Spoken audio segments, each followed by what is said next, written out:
Desde el Centro de Noticias de Caracol Televisión en Bogotá, esto es Noticias Caracol Edición Central, con María Lucía Fernández.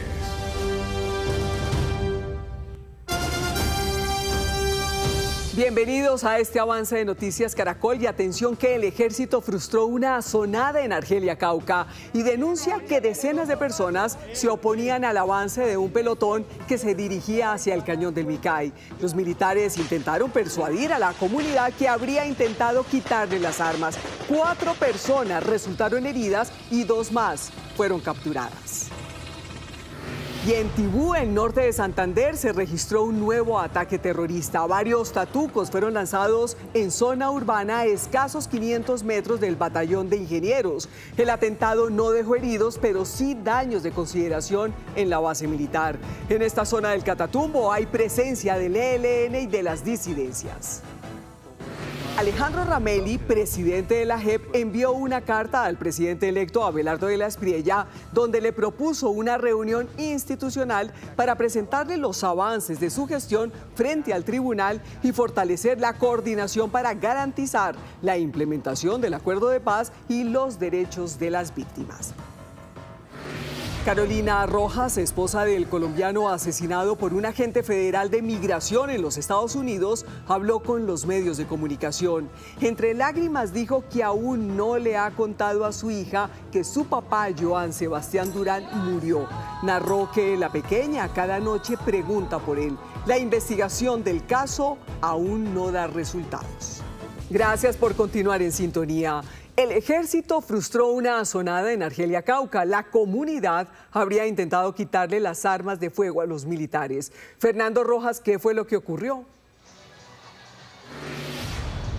Hola María Lucía, muy buenas noches. Mire, lo que sucedió ahí en el sector de El Filo, que pertenece al municipio de Argelia, que está ubicado en el sur del departamento del Cauca. En este sector, un grupo de personas, de parte de la comunidad que al parecer estaría instrumentalizada por la estructura Carlos Patiño y que busca sacar al ejército de este sector para replegarlo hasta el sector del Plateado, pues quisieron generar una asonada para lograr su cometido. En medio de esta situación, hacia el mediodía de hoy, la situación escaló. Un grupo de personas intentó arrebatarle las armas a los soldados, pero los uniformados abrieron fuego, causando heridas en las extremidades a 4 personas. En medio de esta situación, 6 personas fueron capturadas, incluidos los 4 heridos, los cuales fueron trasladados aquí a la ciudad de Popayán vía aérea.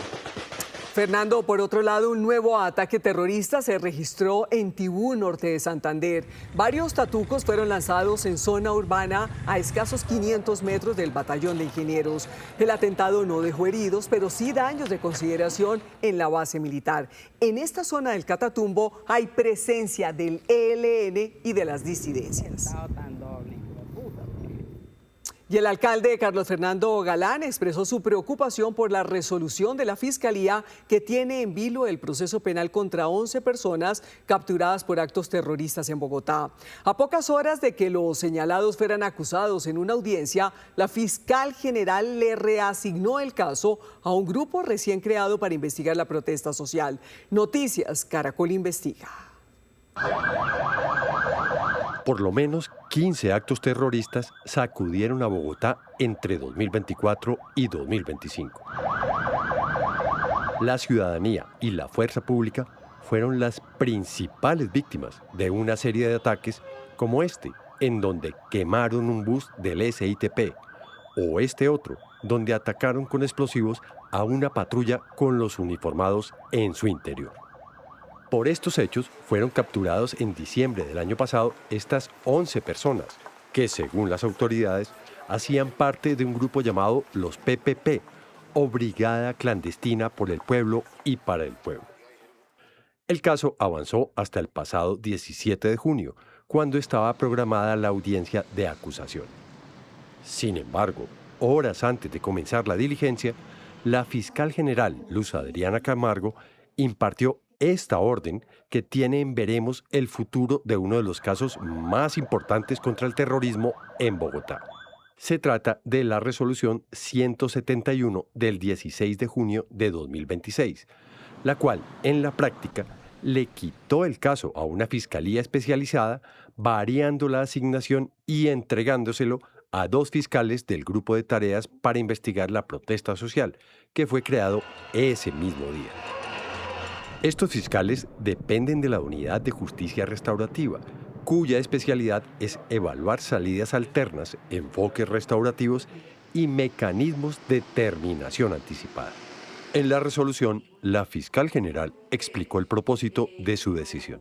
La variación de la asignación permite que la actuación sea conocida por fiscales vinculados al grupo de tareas especiales para examinar de manera integral la adecuación típica de las conductas, la individualización de responsabilidades, la proporcionalidad de la intervención penal y la eventual procedencia de mecanismos restaurativos o determinación anticipada cuando ello resulte jurídicamente viable.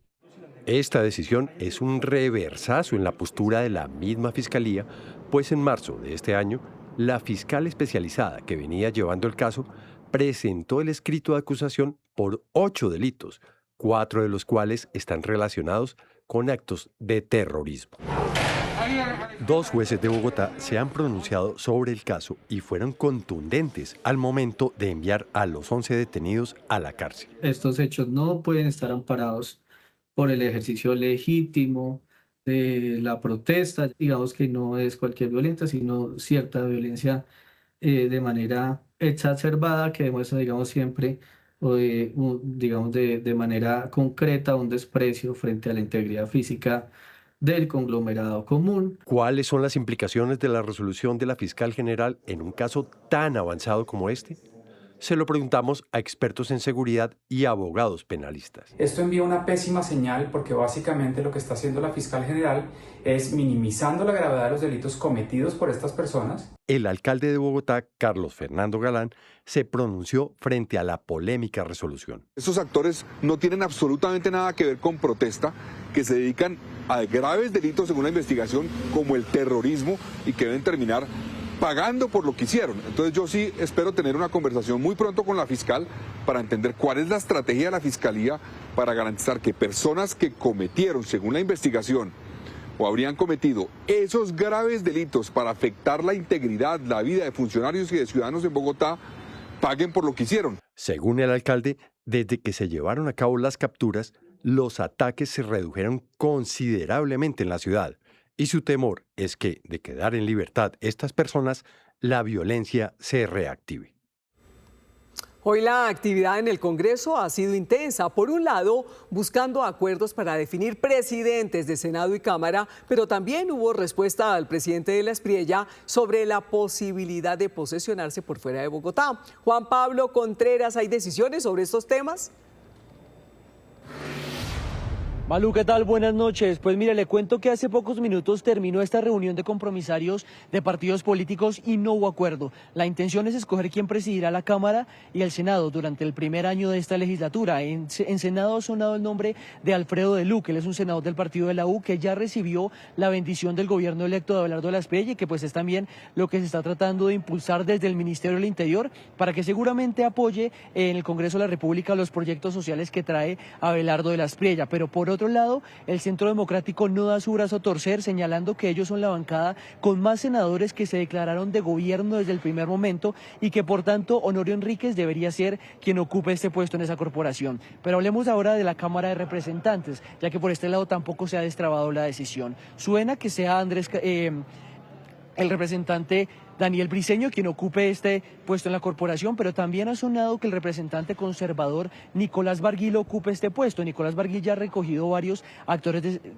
apoyos de sectores políticos y por eso también suena que sea él, a lo que se suma también el apoyo del gobierno de Abelardo de la Espriella. Pero ahora hablemos sobre la posesión, lo que usted me preguntaba, Malú. Ya la Secretaría de Senado y Cámara envió una respuesta a Abelardo de la Espriella y le dijo que es necesario que se presente una proposición el 20 de julio para que las cámaras altas y bajas puedan aprobar entonces una posesión fuera de Bogotá. Solo con el visto bueno de Cámara y Senado se podrá hacer esta posición en una guarnición militar o fuera de Bogotá. Claro que queda entonces en vía libre. Juan Pablo, buenas noches y gracias. Y de otro lado, el Consejo de Estado suspendió provisionalmente el decreto que eliminaba la prima especial de 16 millones de pesos que reciben los congresistas. El decreto entraba a regir para el nuevo Congreso que inicia periodo este 20 de julio. La decisión la tomó la Alta Corte luego que se presentar una demanda argumentando que la medida afectaba también a funcionarios de la rama judicial, la Procuraduría, la Fiscalía y la Defensoría del Pueblo, porque se encuentran bajo el mismo régimen salarial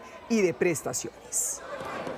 Y el canciller designado Omar Bula se reunió con la SAR antidrogas de la Casa Blanca. Fue la propia funcionaria estadounidense Sarah Carter quien publicó las fotos del encuentro junto a un mensaje en el que aseguró que esa reunión renueva una alianza estratégica poderosa para desmantelar las redes transnacionales de narcotráfico.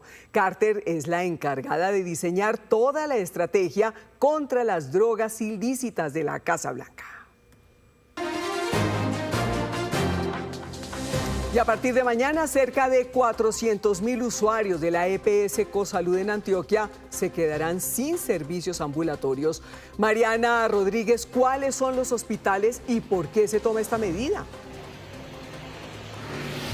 María Lucía, televidentes, serán 44 de los 125 municipios del departamento de Antioquia los que van a cerrar servicios ambulatorios para usuarios afiliados a la EPS Cosalud, principalmente por la falta de pagos, retrasos de hasta 6 meses y también porque no se ha generado un acuerdo de pago y tampoco diferentes contratos justamente con los empleados. Por ejemplo, en el caso del hospital de El Bagre, esa deuda que lleva acumulada más de 6 meses representa el 80% del total de ingresos de esa entidad y por eso pues tienen que cerrar los servicios a partir de mañana viernes 17 de julio.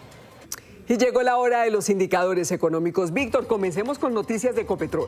Malu, buenas noches. Le cuento que se destrabó una OPA recientemente lanzada por Ecopetrol sobre una empresa en Brasil que se llama Brava Energía.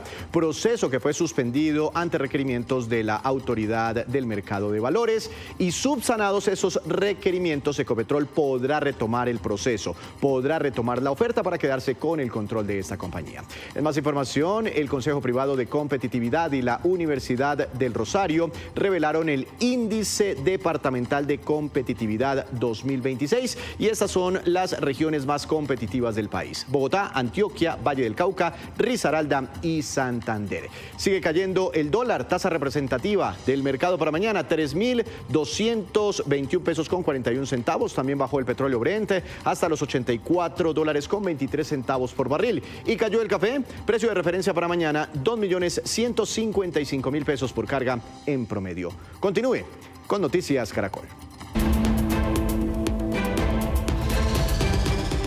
Hola, en Noticias del Mundo, niños y adultos tendrán que aprender a vivir sin sus extremidades en Venezuela. Esa es una de las trágicas realidades que enfrentan muchos venezolanos víctimas de los terremotos. Beatriz Adrián habló con un deportista amputado que hoy le apuesta a ayudar a esas personas. Este padre venezolano quedó atrapado bajo los escombros tras el terremoto. En medio de la desesperación, escuchó el llamado de su hijo y para poder ayudarlo, tuvo que cortar su propia pierna. Así como pudo, se abrió paso en medio de la montaña de cemento y encontró a su pequeño. Logró salvarlo. Cuando yo lo nombré, yo me dijo, papá, tenía el pie apretado. Como él, muchos niños, mujeres y hombres sufrieron amputaciones por aplastamiento luego del terremoto. Juan Pablo dos Santos ha visitado a muchos de ellos en distintos hospitales. Él mismo fue amputado de sus 2 piernas tras un accidente y les lleva mensajes de esperanza para continuar mirando hacia el futuro. Es ir a visitarlos, contarles un poco de mi historia, que vean cómo una persona puede usar prótesis y ser plena, ser feliz. La fundación que lleva su nombre, Juan Pablo dos Santos, ha creado una alianza tras el doble sismo con la Fundación Colombiana CIREC, también con el Hospital Ortopédico Infantil y Fundaprocura. Dieron vida al Fondo Humanitario 77, Fe Sin Fronteras, un modelo sostenible en el tiempo para entregar prótesis, sillas de rueda y rehabilitación especializada a largo plazo para los afectados. Tienen 50 años de experiencia haciendo lo que necesitamos en este momento. Sin duda que apoyan a personas que viven situaciones extremas de supervivencia y que esperan poder transformar positivamente. Si usted quiere sumar su aporte, puede hacerlo a través de fundacioncirec.org/Fondo Humanitario 77. Y en otras noticias, la esposa del colombiano Joan Sebastián Durán, asesinado por el ICE en Biddeford, Estados Unidos, habló por primera vez. Carolina Rojas ofreció una conferencia de prensa en medio de la creciente polémica sobre las tácticas operativas de ICE. Su familia pide celeridad en las investigaciones. La mujer recordó a su esposo como un hombre amoroso y trabajador. Se suponía que ese lunes en la tarde sería día de estar con papá, pero nunca llegó. Ahora mi hija pregunta por papá y no tengo la fuerza para decirle que papá no vendrá. Y ella no lo podrá abrazar ni decirle, papi, te amo.